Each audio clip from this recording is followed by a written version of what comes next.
So what we want to do, and this to me is absolutely the easiest way of doing this, is you want to create an ideal prospect profile. And I'm going to ask for a volunteer to do this with me in just a few minutes.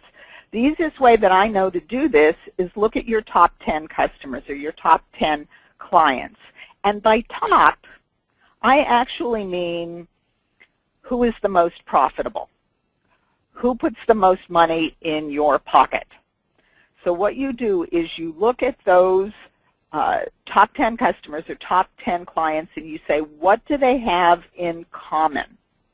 It might be a specific geographic location.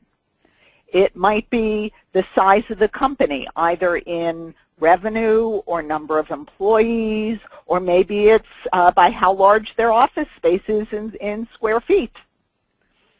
It might be, if you're calling in a consumer market, the age of the prospects, or are they married or are they single? So what are the concrete parameters? And I call these the qualifying parameters. What is it that defines somebody, a business or an individual, that might be a really good prospect for you? And by the way, if you work in different markets, you will need to do this for each market that you work in. I'll give you an example. I know we've got a lot of people in commercial real estate in this course.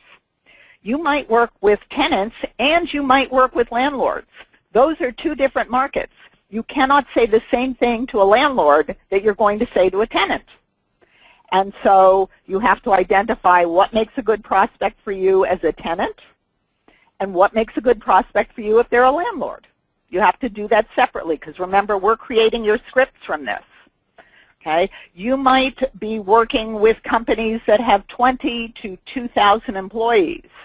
Well, I can tell you right now, you cannot say the same thing to a business owner that has 20 employees that you're going to say to a business owner that has 2,000 employees, because those are two totally different markets. Those two types of, they're both business owners, they both have employees, but they have totally different issues. So you would have to create two different profiles. So however many markets you work in right now, pick one to get started and create the qualifying parameters. In addition, you need to identify the best prospect titles, because remember we talked about this last week when we talked about gatekeepers. If you're not sure who to talk to and you call and say, who makes the decision on real estate, you're likely to get screened out. If you call up and you say, who makes the decision to purchase whatever it is you're selling, you are likely to get screened out. You need to identify a title.